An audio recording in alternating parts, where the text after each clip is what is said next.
Hey guys, so we're going to start with our next chapter today.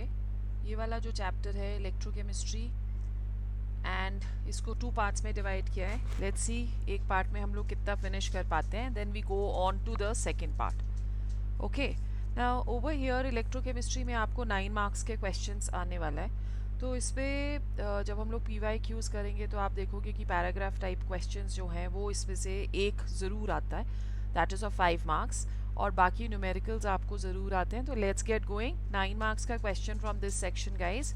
We are moving on to the second chapter for your revision series, that is electrochemistry का part 1.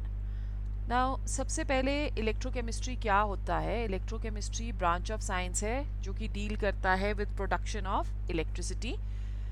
अब 2 तरह से electricity produce हो सकती है. एक electricity produce हो सकती है बाय केमिकल चेंजेस, और दूसरी जो इलेक्ट्रिसिटी प्रोड्यूस हो सकती है वो प्रोड्यूस हो सकती है by passing electrical current from outside source. तो जब केमिकल चेंजेस से इलेक्ट्रिसिटी प्रोड्यूस होती है या केमिकल रिएक्शन से इलेक्ट्रिसिटी प्रोड्यूस होती है, वो स्पॉन्टेनियस रिएक्शंस होती हैं एंड उसमें chemical energy is converted to electrical energy. And vice versa, अगर हम लोग बाहर से इलेक्ट्रिकल एनर्जी सप्लाई करते हैं तो वो नॉन स्पॉन्टेनियस रिएक्शंस होती हैं और उस पर electrical energy is converted to chemical energy. So the branch of science which deals with the production of electricity from energy released during spontaneous chemical reactions and the use of electrical energy to bring about non-spontaneous chemical reactions or transformations is called electrochemistry. Then next we go on to कि base जो इनका होगा that is going to be redox reactions. Redox reactions एक में जैसे आप first वाला case कर रहे हो जहाँ पे केमिकल एनर्जी इलेक्ट्रिकल एनर्जी में चेंज होती है, वहाँ पे जो रिडॉक्स रिएक्शंस हैं they are going to be spontaneous. And in the other one where electrical energy is converted into chemical energy, वहाँ पे the reactions they are going to be non spontaneous. So reactions involving both oxidation and reduction process, they are known as redox reaction. The substance which lose one or more electrons, that is it is getting oxidized, that is known as reducing agent. And the substance which can gain electrons, that is it is getting reduced, is called oxidizing agent. So we're looking at any redox reaction जो कि हमारे Daniell cell में होती है, galvanic cell में होती है in fact, that is going to be, मतलब अगर आपको 1 मार्क का क्वेश्चन भी आ जाता है कि write down the reaction of the Daniell cell और the galvanic cell. So this is the reaction बच्चों जो कि उसमें हो रही है Zn plus Cu2 positive to give us Zn2 positive plus Cu. Now over here Zn अगर लिखा है, so you have to write it that it is in the solid state. This is in the aqueous state, this is in the aqueous state, and this is in the solid state. Now what is happening over here? Oxidation और reduction कहाँ हो रही है? Zinc जब convert हो रहा है into Zn2 positive, then it is losing 2 electrons, oxidation is taking place, and over here Cu2 positive to Cu2 positive is gaining 2 electrons. So over here what is happening? Reduction is taking place. So as both the reactions are taking place simultaneously, therefore this is an example of redox reactions. Now the conductors, they are classified into 2, but before that क्या होते हैं conductors? Substances जो कि allow करते हैं passage of electric current, they are known as conductors, like copper, silver and tin. And the substances which do not allow the passage of electric current, they are known as insulators. For example, rubber, glass, ceramics, wood and wax. Now the metallic conductors and electrolytic conductors, there are 2 types of conductors which are present. What is the difference between both of them? Now when we are talking of the metallic conductors, as the name is suggesting, जो metallic conductors होते हैं, let's take a pen over here guys. जो metallic conductors होते हैं, they are of course metals. They are also known as electronic conductors because इसमें जो electricity है that is conducted by way of electrons, and the second one is known as electrolytic conductors, or they are also known as ionic conductors because यहाँ पे electricity pass होती है by the movement of ions. Now metallic के characteristics अगर हम metallic conductors के करें तो ये है नंबर 1 metals. ये electricity conduct करते हैं by flow of electrons, और जो फ्लो ऑफ इलेक्ट्रॉन्स है that is going to depend upon the following factors. Number 1, it depends upon number of valence electrons per atom, number of valence electrons per atom,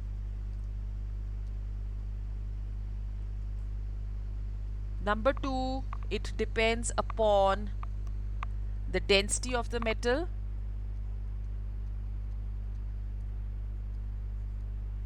number 3, it will depend upon the nature and structure of the metal,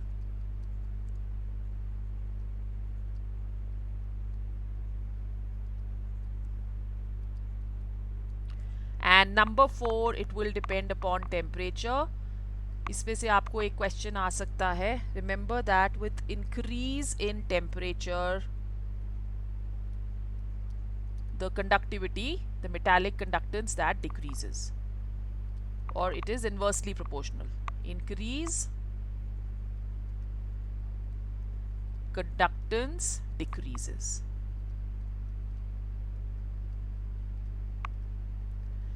Then very important, यहाँ पे जो composition होती है number 4, the composition is going to remain unchanged. तो metal अगर conduct कर रहा है इलेक्ट्रिसिटी तो उसकी कॉम्पोजिशन में कोई भी फर्क नहीं आता. Composition of the metal remains same. Examples which we can take over here are all metals, but apart from that electronic conductors हम इसको क्यों बुलाते हैं, क्योंकि कुछ नॉन मेटल्स होते हैं जैसे ग्रेफाइट हो गया, कार्बन ब्लैक हो गया, ऑर्गेनिक पॉलीमर्स हो गए, ये इलेक्ट्रिसिटी कंडक्ट करते हैं by movement of electrons. That is why they are known as electronic conductors. Then let's go on to electrolytic conductors. Electrolytic conductors के हम लोग कैरेक्टरिस्टिक फीचर्स देखते हैं.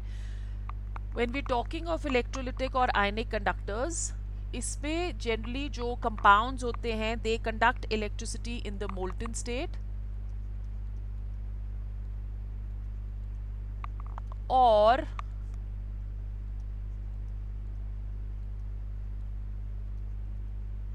aqueous state. ठीक है, they undergo chemical decomposition for sure, so there is a chemical change which is happening over here. Undergo chemical decomposition,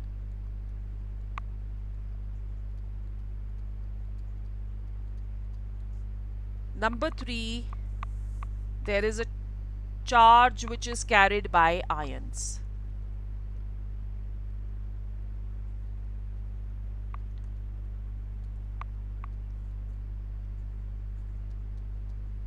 And examples which we can take over here is acids, bases and salts.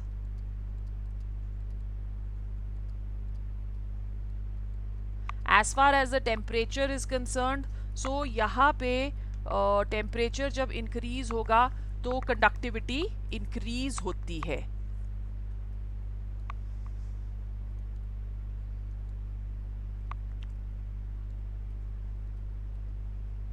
Conductivity increases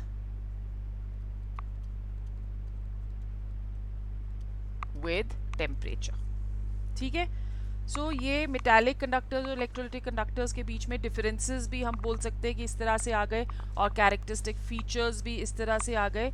now over here हम लोग electrolytes को classify करते हैं into the following. So when we are talking of electrolytes, we've already now said that electrolytes, they are going to conduct electricity on the basis of movement of ions. Now we are going to classify the electrolytes into two. Non-electrolytes वो होंगे जो conduct electricity नहीं करते हैं in molten and aqueous state. So we have strong electrolytes and we have weak electrolytes. जो strong electrolytes होते हैं, they completely dissociate in solution.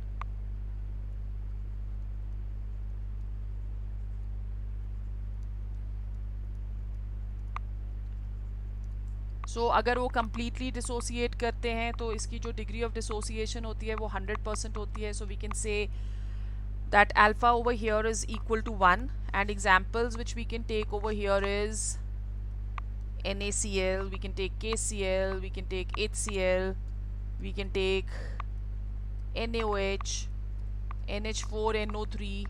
so all these, they are strong electrolytes जो completely dissociate करेंगे in solutions. weak electrolytes जो होते हैं, they do not completely dissociate.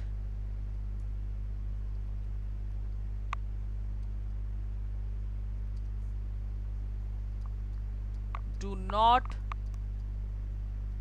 completely dissociate, तो उसका मतलब कि उनकी जो डिग्री ऑफ डिसोसिएशन होने वाली है, that is going to be less than 1. examples which we can take over here is acetic acid, which is only feebly ionized, carbonic acid, boric acid, then we have HCN, and another example which we can take over here is mercury chloride, right? Now basically what are the factors जो कि affect करेंगे electrical conductivity in electrolytic solutions? So as far as the factors are concerned, तो बहुत सारे ऐसे factors हैं जो कि electrolytic conductance को या आप कह सकते हो कि electrolytic conductors जो हैं वो depend करते हैं on a lot of factors. जैसे number 1 is the nature of the electrolyte.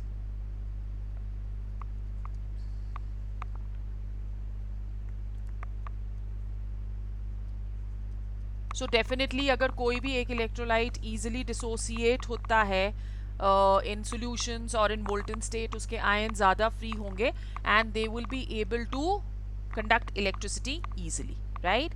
Number 2 is nature of the solvent and its viscosity.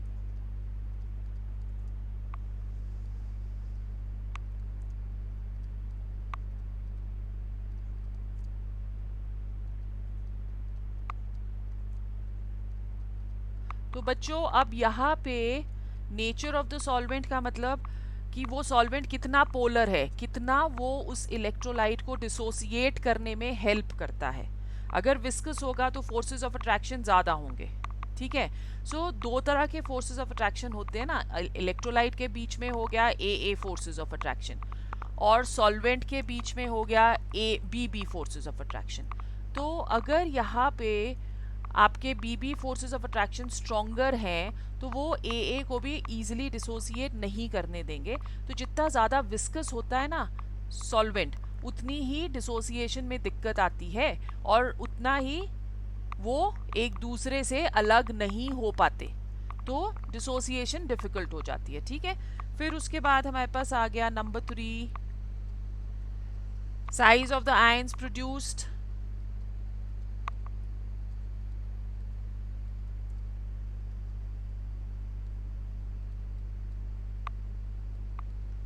size of the ions produced and their solvation.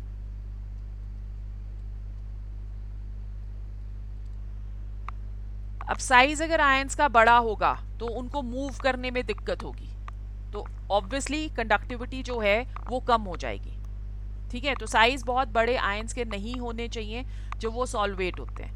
तो solvation का मतलब कि forces of attraction जो है, या आप कह सकते हो टेम्पररी बॉन्ड फॉर्मेशन हो जाती है जिसकी वजह से आयंस जो हैं वो बड़ा साइज हो जाएगा और वो मूव नहीं कर पाएगा. Then number 4 is concentration of the electrolytic solution.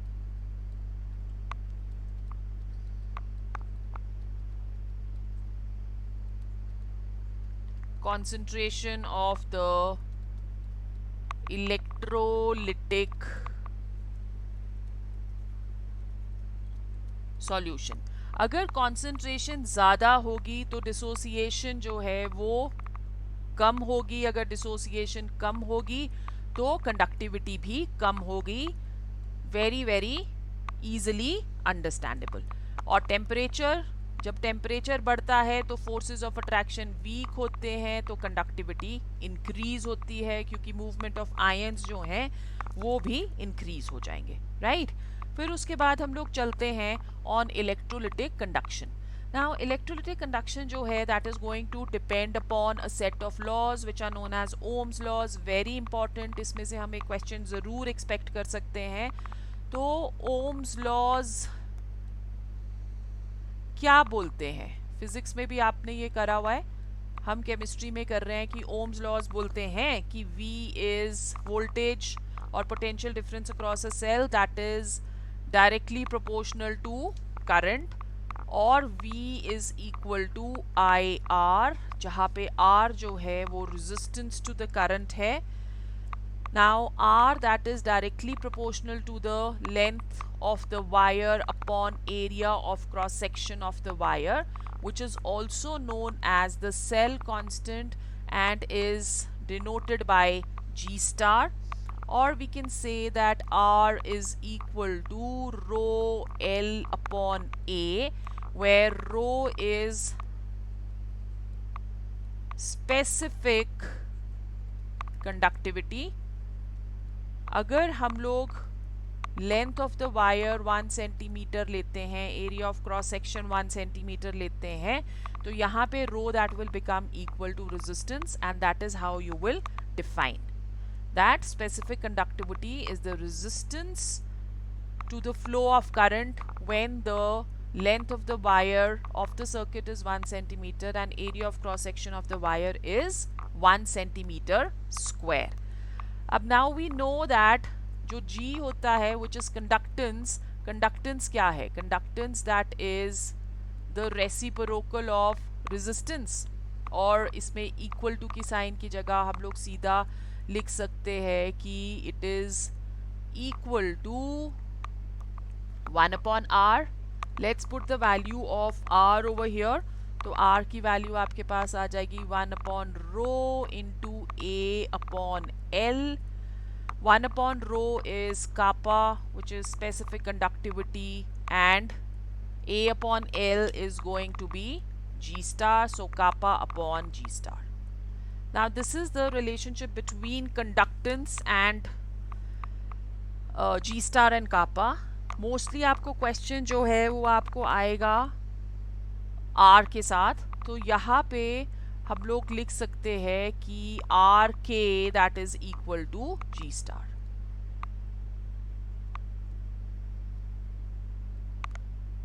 So यहाँ पे if they have given you the resistance, they've given you the cell constant, you can find kappa, or if they've given you R and kappa, you can find the value of G star. So kappa क्या होता है? Kappa is specific conductivity.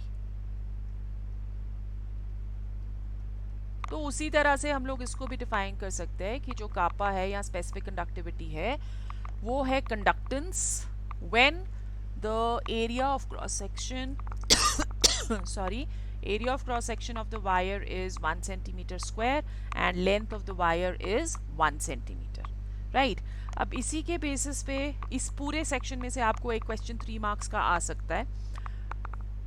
और please remember कि units लिखने बहुत ज़रूरी होते हैं बच्चों, क्योंकि अगर आप यूनिट्स नहीं लिखोगे तो हर एक एरिया में जहाँ पे आपने यूनिट्स नहीं लिखे वहाँ पे आपका हाफ मार्क कट जाएगा. फिर हमारे पास आता है what do we understand by molar conductivity. Molar conductivity को हम लेमडा एम के साथ डिनोट करते हैं which is equal to kappa into 1000 upon concentration. क्योंकि मोलर कंडक्टिविटी ले रहे हैं तो यहाँ पे हम मोलारिटी को एज कॉन्सेंट्रेशन ले सकते हैं.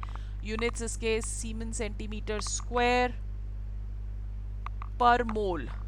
Okay, then we have lambda E, which is equal to kappa into 1000 upon normality, which is taken as the concentration, and what is the unit over here? Siemens centimeter square per gram equivalent.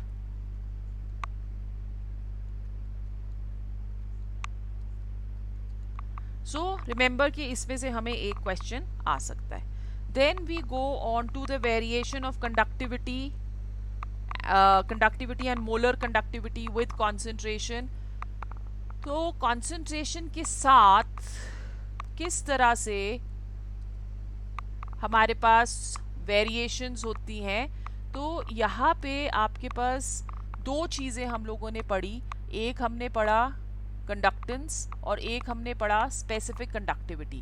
दोनों different तरीके से very करती हैं. सो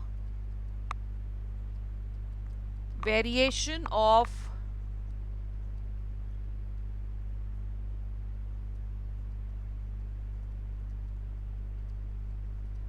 conductivity and molar conductivity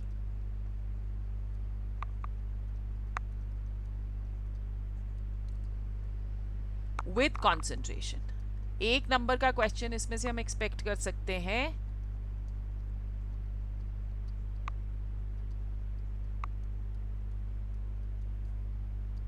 variation of conductivity and molar conductivity with concentration.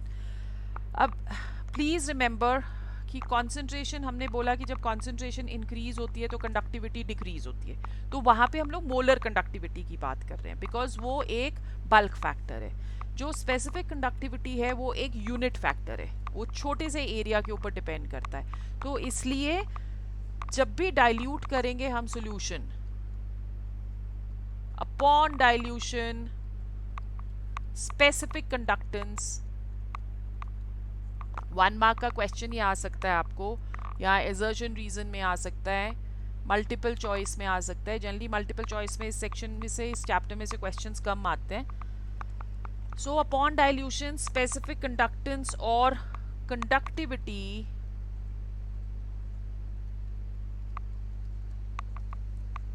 decreases while molar conductivity increases.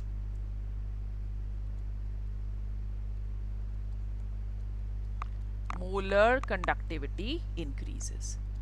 तो अब हमने दो तरह के सॉल्यूशंस पढ़े हैं या इलेक्ट्रोलाइट्स पढ़े हैं. One is strong electrolytes and the other one that is weak electrolytes. तो दोनों अलग अलग तरह से बिहेव करते हैं as far as the conductivity is concerned. Okay, so when we are talking of number one, we are talking of variation of molar conductivity with concentration for strong electrolytes. So this is easy to calculate with the help of a graph and with the help of an equation which is known as the Debye-Huckel-Onsager equation. Now molar conductivity हम बोलते हैं कि okay let's say कि जब concentration zero पहुंचती है, जिसको हम लोग इन्फिनाइट डाइल्यूशन बोलते हैं, तो उसको हम molar conductivity at infinite dilution बोलते हैं. ठीक है. So the molar conductivity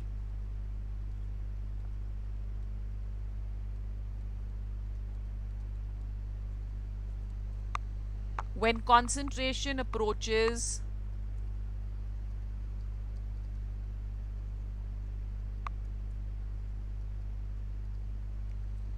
0. So this is the point when we say कि इसे हम बुलाते हैं at infinite dilution.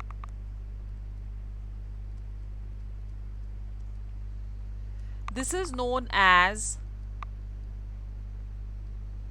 molar conductivity at infinite dilution.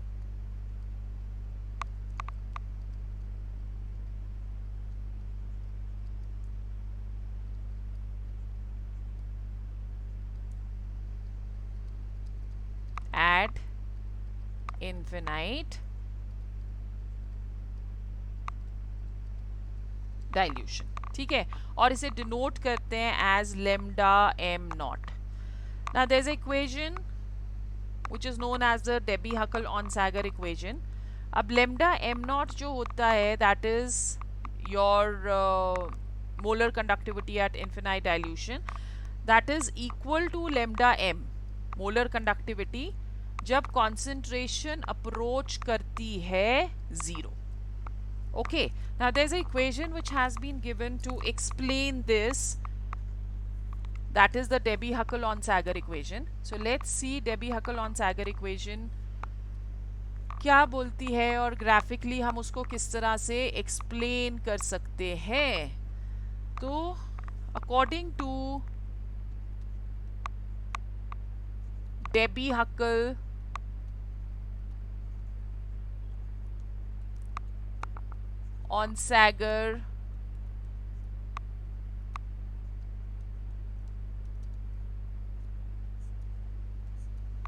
equation, lambda m that is equal to lambda m naught minus AC half, where lambda m is the molar conductivity, lambda m naught is the molar conductivity at infinite dilution, A is a constant which will depend upon the type of electrolyte.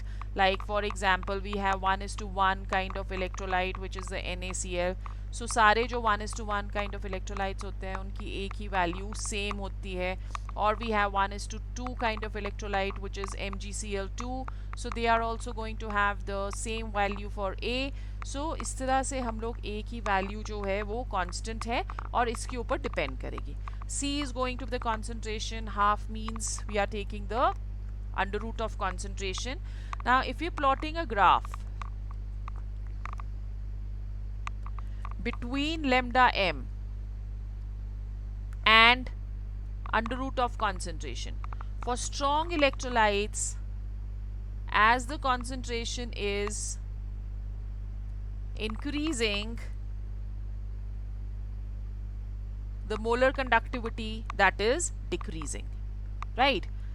अब यहाँ पे हमने ये दो graph plot करे, एक HCl का है और दूसरा KCl का है. ये वाले जो पॉइंट्स होते हैं जहाँ पे कॉन्सेंट्रेशन 0 होती है, this is going to be the molar conductivity at infinite dilution which is denoted by lambda m nought. फिर भाई साहब जो वीक इलेक्ट्रोलाइट्स होते हैं उनके लिए ग्राफ बिल्कुल भी ऐसा नहीं होता. वहाँ पे हम लोग ग्राफ को एक्स्ट्रापोलेट करके नहीं पहुँच सकते हैं जैसे कि हम यहाँ पे पहुँच गए हैं. ओके, तो when we are talking of weak electrolytes over here, तो weak electrolytes के लिए ग्राफ बिल्कुल ही अलग किस्म का होता है. तो अगर हम लोग CH3COOH का ग्राफ ले लें, थोड़ी सी गले में खराश है, कोई बात नहीं. तो अगर हम लोग ले लेते हैं एक सेम ग्राफ हम प्लॉट कर रहे हैं between lambda m and C half. So ये जो ग्राफ है, this is going to come like this. तो आप इसको जितना भी मर्जी एक्स्ट्रापोलेट करो तो ये जीरो कॉन्सेंट्रेशन पे नहीं पहुंचेगा. तो ग्राफिकली हम डेफिनेटली इसको molar conductivity at infinite dilution for weak electrolytes calculate कर ही नहीं सकते, राइट? सो उसके लिए कॉलरैश लॉ की हमें ज़रूरत पड़ती है. क्या बोलता है कॉलरैश law? It says that at infinite dilution, when the dissociation is complete, each ion makes a definite contribution towards molar conductivity of the electrolyte, irrespective of the nature of the other ion with which it is associated.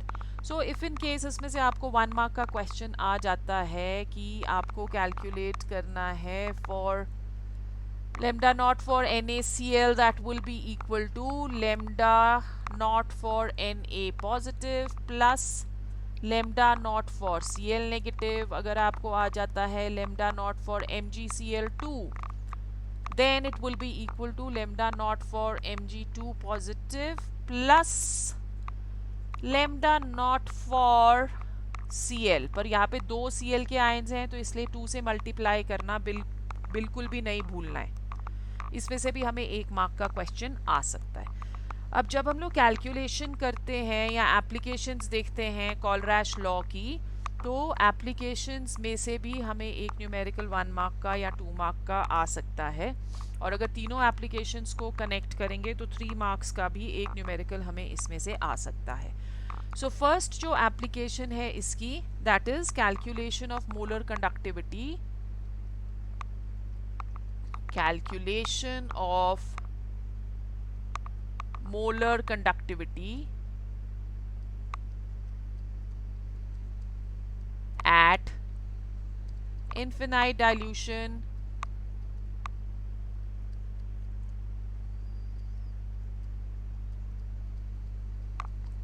for weak electrolytes.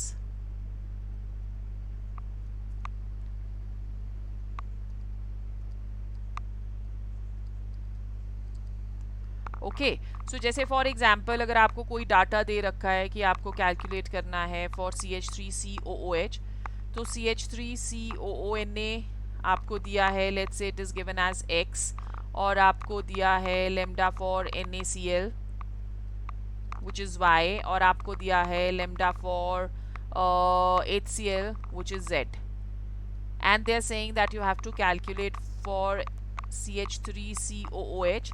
So remember कि जहाँ पे uncommon ions है उसके data को आपने add करना है। तो अगर आप CH3COONA ले रहे हो और NaCl ले रहे हो तो उसमें Na कॉमन है। ओके, अगर आप CH3COONA और HCl ले रहे हो तो उस पर कोई भी आयन कॉमन नहीं है, तो इसको और इसको हम ऐड कर देंगे। अनकॉमन आयन वाले को आप ऐड कर दो, और जो कॉमन आयन वाले हैं, अब CH3COONA और NaCl में Na कॉमन है और NaCl और HCl में Cl कॉमन है, तो इसको और इसको प्लस करेंगे और इससे इसको माइनस कर देंगे, तो आपके पास लेमडा ऑफ CH3COOH आ जाएगा। इसमें से हमें एक मल्टीपल चॉइस क्वेश्चन हम एक्सपेक्ट कर सकते हैं। Okay, then the second application is to calculate alpha, that is the degree of dissociation. So alpha will be equal to lambda c upon lambda naught. lambda c हम यहाँ पे calculate करते हैं as kappa into 1000 upon molarity, और lambda naught जो है उसको हम कैलकुलेट करते हैं by the first law which you have seen, इस तरह से। So इस तरह से आप lambda naught जो है उसको आप कैलकुलेट कर सकते हो और यहाँ पे वैल्यू पुट कर सकते हो, और लेमडा सी को आप कैलकुलेट करोगे kappa into 1000 upon molarity. Then we come to the third application. Third application over here is to calculate the value of dissociation constant K। Dissociation constant K, that is equal to C alpha square upon 1 minus alpha. Alpha की value आप second application से calculate करके put down the value of alpha over here and you can calculate the value of K. And fourth is to calculate solubility.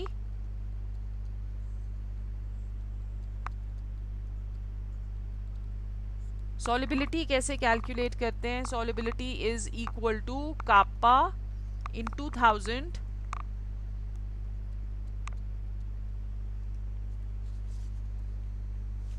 upon molarity.